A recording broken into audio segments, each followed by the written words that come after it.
on the 12th of August of the year 2009. The Heidelberg University student Annika Schmidt, 22 years old, did not return from her evening run. Her dormitory roommate only raised the alarm the next morning when she discovered her friend's untouched bed and switched-off phone. The Freiburg police registered the missing person report, but did not attach any special significance to it. Young women often go away with partners without giving notice. Normally, they come back. Annika did not return. After 48 hours, her parents arrived from Munich and insisted on the beginning of a comprehensive search. Tracking dogs, local volunteers, and a police helicopter were deployed. The last signal from Annika's mobile phone was detected at the eastern edge of the forest, after which the connection broke off. We investigated an area with a radius of 5 kilometers from the last location of the phone, remembers investigator Marcus Hoffman, who led the case. Nothing. No clothing, no shoes, no signs of a struggle, as if she had simply dissolved into thin air. The search lasted 2 weeks. Then the intensity decreased, and after a month, the case was practically suspended. Formerly, Annika Schmidt was considered missing. Practically her file wandered onto the growing pile of unsolved cases. We had neither clues, nor witnesses, nor a motive, explains Hoffman. Without any traces, an investigation is impossible. Another disappeared woman at the foot of the Black Forest. Such things had happened before. The extensive forests are known for their danger. Every year, tourists get lost between the dense trees. Some die from hypothermia or through falls. Perhaps Annika had simply lost her way. Perhaps she had fallen into one of the numerous ravines and they could not find her. Perhaps. On the 17th of November 2009, 3 months after Annika's disappearance, the local woman Hannah Bauer, 24 years old, disappeared. The employee of the Tourist Information Center was returning home from her evening shift. Hannah's path led along the forest edge, past a bus stop on the outskirts of Freiburg. Normally, she needed 15 minutes for this route. On that evening, she did not reach her home. The parents noticed their daughter's absence around 9 o'clock in the evening and immediately contacted the police. This time, the reaction was faster. The disappearance of 2 young women within 3 months made the investigators suspicious. We immediately recognized a similar pattern, says Hoffman. Both women were about the same age and of similar stature. Both disappeared in darkness, both near the forest. The police questioned residents and checked surveillance cameras. On one of them, installed at a gas station, Hannah's silhouette could be seen walking toward her home. On the next camera, 300 meters further, she was no longer visible. A thorough investigation of this street section brought no results. The investigators analyzed Annika Schmidt's case again and found another match. Both women disappeared on cloudy, rainy days. Possibly the weather conditions were deliberately chosen to make the search more difficult and to obscure traces. In a statement to the local media, the police admitted for the first time that a serial kidnapper might be active in the Freiburg area. This triggered panic among the residents. Women were advised not to go out alone after dark and to avoid routes near the forest. The search for Hannah Bauer was as fruitless as the search for Annika. The dogs lost the trail after a few dozen meters from the presumed location of the disappearance. The large-scale combing of the forest provided no clues. On the 15th of March 2012, 2.5 years after the disappearance of the first victim, the strongest storm in 40 years raged in the central part of the Black Forest. The hurricane, with wind speeds up to 150 kilometers per hour, broke trees like matchsticks, blocked roads and tore down power lines. Many localities remained without electricity. The Regional Forest Administration mobilized all available employees for damage assessment. On the 18th of March 2012, when the storm had subsided, Forester Thomas Brenner conducted a routine inspection in an area 15 kilometers east of Freiburg. The terrain was difficult to access even on normal days, and after the storm, progress had become almost impossible due to fallen trees. "I noticed an old oak that had been partially split by lightning and toppled by the wind," Brenner recounts. "There were many of them that day, but this one caught my attention because of a strange smell. As he came closer, the forester saw in the resulting split of the trunk something that resembled a human hand. At first he thought it was a peculiarly bent root or a fungal growth, but upon closer examination no doubts remained. They were human remains inside the tree." Brenner immediately contacted the police. The crime scene was cordoned off, and specialists from the Freiburg Criminal Department and forensic experts were brought in for recovery. "None of us had ever been confronted with anything like this," remembers Klaus Weber. "We have seen hiding places in car trunks, in concrete blocks, in acid barrels, but never inside a tree." The sawed-off trunk was taken to the laboratory for detailed examination. Inside were partially mummified remains of a young woman. The decomposition process had been significantly slowed due to special conditions. The dryness inside the tree and the presence of natural preservatives in the wood created an effect similar to mummification. The forensic examination revealed that the remains belonged to a woman aged 20 to 25 years, with a height of about 168 centimeters. Death had occurred through suffocation. On the neck were found traces of strangulation with hands.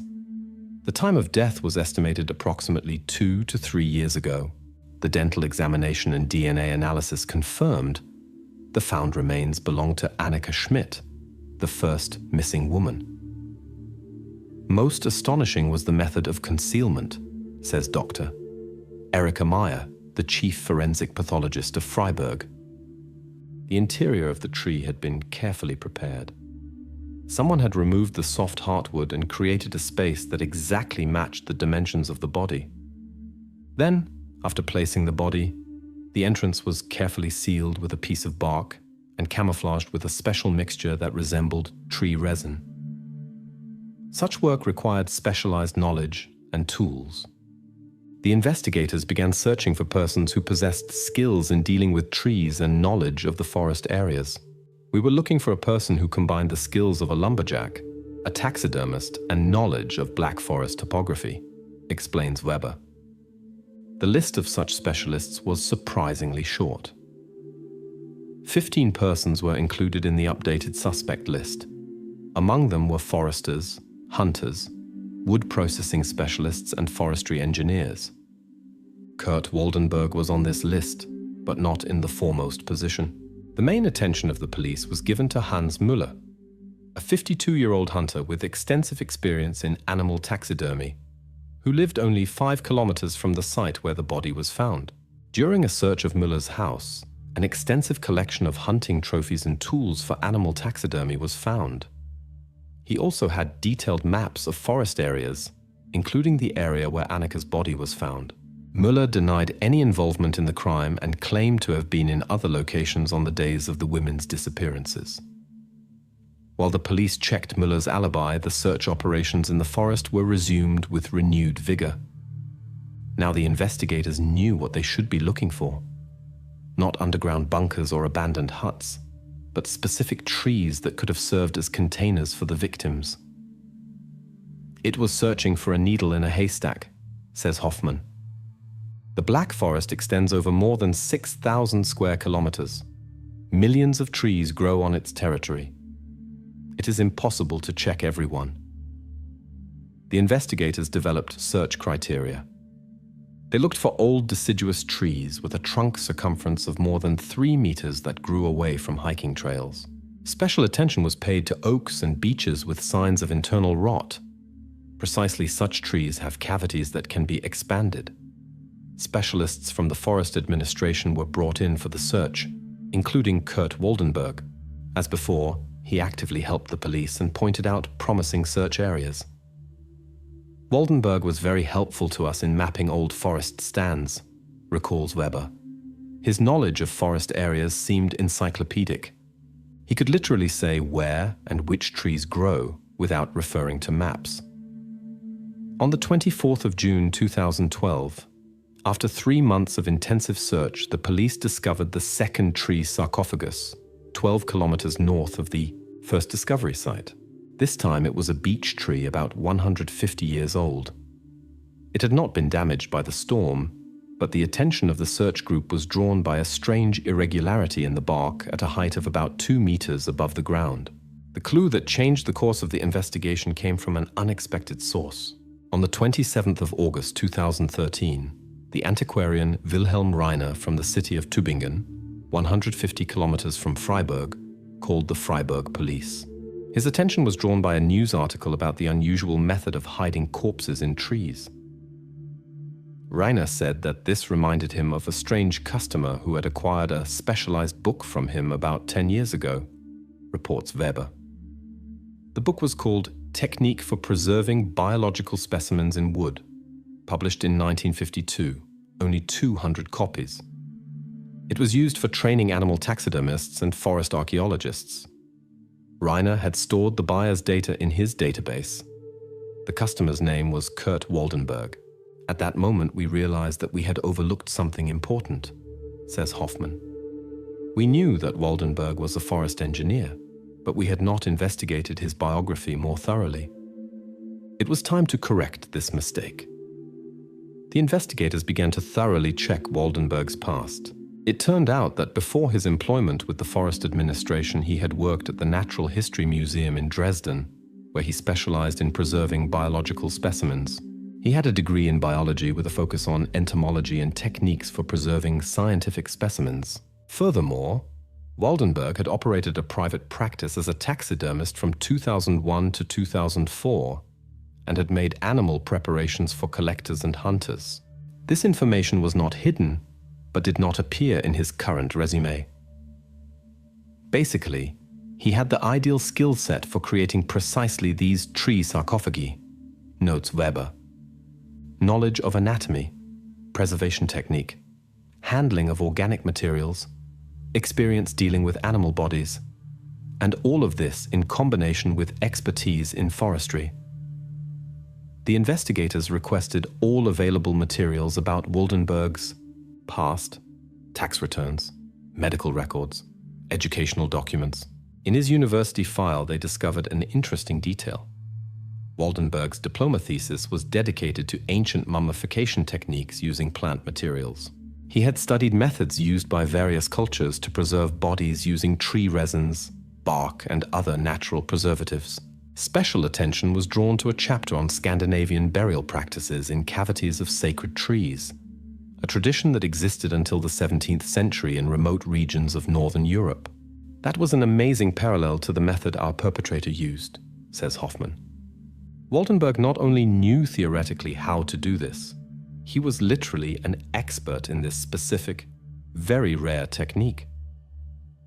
While the investigators were examining Waldenberg's past, another important event occurred. The experts completed the analysis of the material with which the entrances to the tree sarcophagi had been camouflaged. The composition proved to be a complex mixture of tree resin, special clay, lichens, and an entomological preservative used to preserve insect collections. This last component was crucial, explains Dr.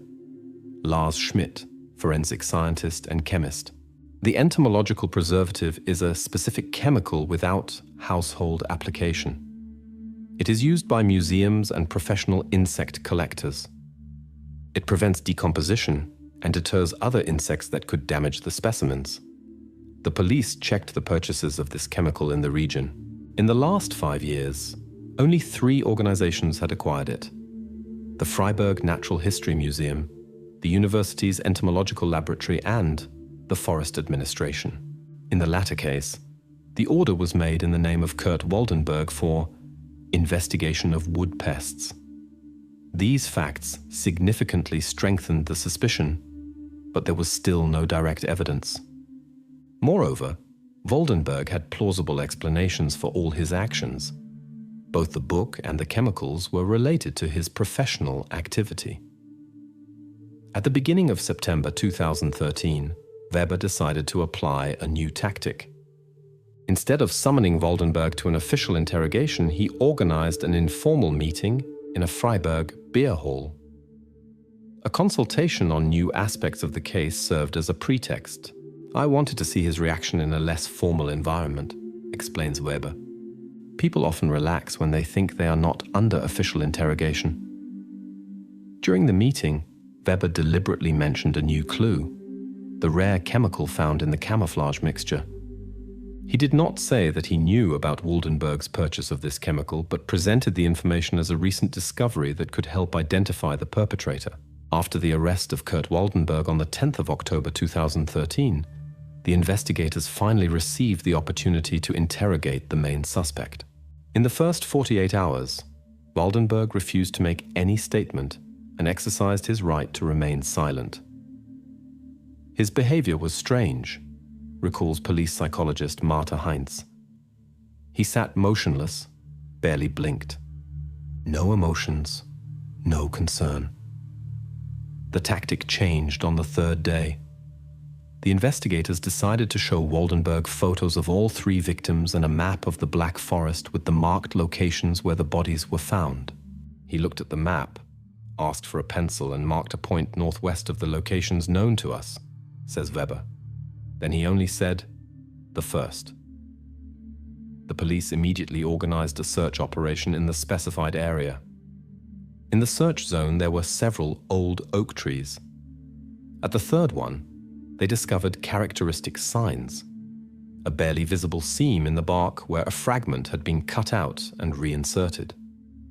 Inside the tree, they found the remains of Christina Meyer, a 23-year-old student who had disappeared in May 2008. Her disappearance was not connected to the murder series since it occurred a year before Annika Schmidt's disappearance. It turned out that Waldenberg had started killing earlier than we had assumed, explains Weber. This brought us to the question, were there more victims? The next day, Waldenberg agreed to a comprehensive interrogation, but only with Weber, without the presence of other officers. I thought he would start talking about his motives or childhood traumas, as is often the case with serial killers, Weber recalls. But everything proved to be much simpler and more frightening. Waldenberg confessed that he had developed the method of hiding bodies in trees after reading a newspaper article about an unsolved murder in which the body was not found. His logic was frighteningly simple, says Weber. He said, "Without a body, there is no case. I knew that there were many old hollow trees in the forest. You just had to work on them a little." Waldenberg confessed to the murder of 4 women. He had strangled all of them with his bare hands after stunning them with a blow to the head.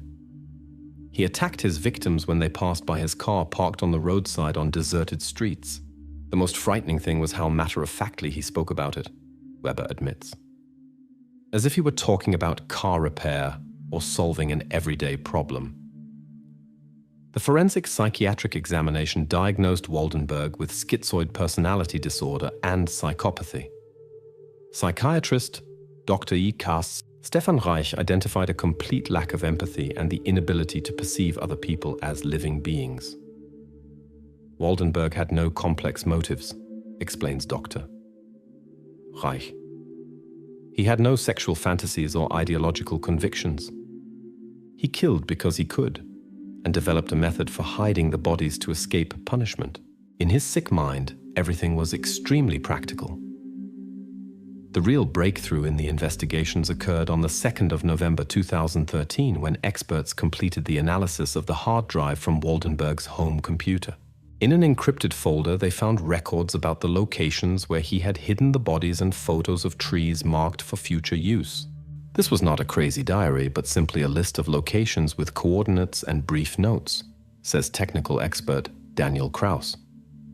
Something like, good tree, suitable for large victim, or too close to path, abort. The photos showed trees that Waldenberg was considering for future crimes. Some of the recordings were dated to the years 2005 to 2007. This led us to suspect that there might be more victims, says Weber. But Waldenberg denied additional murders. He said he had simply searched for suitable trees in advance. The police checked all cases of missing women in the region during the last 10 years, but found no further unsolved cases. Search teams examined the trees marked in the photos, but found no remains in them. During the interrogations, Waldenberg revealed that he selected his victims randomly. The only criterion was their route along a forest road in the evening. That is the most frightening thing, says Weber. Absolute randomness. These women were simply in the wrong place at the wrong time. When asked why he voluntarily offered to help the police with the investigations, Waldenberg answered with cynical directness, "The best way not to become suspicious is to help with the investigations. I wanted to know how close you were to the solution." He confessed that he had intentionally led the police to Sabine Müller's body to strengthen his reputation as a helpful consultant and deflect suspicion from himself. That was pure manipulation, explains Hoffman. He controlled the investigations from the inside, knowing what we were looking for and where. The ideal position for a murderer. Most important for the investigations was Waldenberg's confession that he was planning a new murder. In his computer, they found a map with a marked tree and the note, "Ready for 11/10/2013. The police checked the specified location and actually discovered a prepared tree with hollowed-out interior. "We arrested him literally one day before there could have been a fifth victim," says Weber. He had already prepared everything. The trial against Kurt Waldenberg began on the 3rd of March 2014. The proceedings attracted enormous media attention due to the unprecedented nature of the crimes. The defense attempted to plead insanity of the defendant, but the psychiatric assessment declared him sane and capable of understanding the nature of his actions. Throughout the entire trial, Waldenberg remained emotionless. He listened attentively to witness testimonies, occasionally took notes but never showed remorse. On the 15th of May 2014, the court sentenced Kurt Waldenberg to life imprisonment with subsequent preventive detention for quadruple murder. In prison, Waldenberg usually avoided conversations with other inmates and staff. The only significant interview he gave was to criminologist Dr. Martin Hoffer in the year 2016. "I expected to hear complex explanations or justifications," reports Dr. Hoffer. But Waldenberg said everything completely clearly. "I simply did not want to be caught." Trees are the ideal place to hide something. Nobody thinks to look inside a tree. When asked why he killed, Waldenberg answered without hesitation, "Because I could. They had the misfortune to encounter me." At the beginning of 2017, Waldenberg was diagnosed with terminal pancreatic cancer. He refused treatment. On the 28th of September 2017, Kurt Waldenberg died in the prison hospital. According to his last will, his body was cremated and the ashes scattered at an unknown location in the Black Forest. After Waldenberg's death, a strange drawing was found in his cell, scratched into the wall. A schematic plan of the forest with several markings in the form of trees. The police checked all the indicated locations, but found nothing. "Maybe it was his last game with us," says Weber, "or the ordinary fantasy of a madman. We will never know." The Kurt Waldenberg case was closed in December 2017. 4 proven murders, a sophisticated method for hiding the bodies, the absence of a clear motive except the desire to kill and not be caught. Ultimately, we encountered no genius of evil or a complex personality, but an abnormal person who came up with a sick idea, Klaus Weber concludes. He found an effective way to hide his crimes, and without the accidental discovery after the storm, he might have been able to continue for years. The bodies of Waldenberg's victims were buried in the cemeteries of their hometowns. The trees in which the bodies were hidden were cut down and burned. The case of the forest keeper became one of the most unusual in the history of German criminology, not because of the murderer's personality, who proved to be a banal psychopath, but because of the method for concealing the crimes, which could have worked for decades had there not been a sudden outbreak of natural force.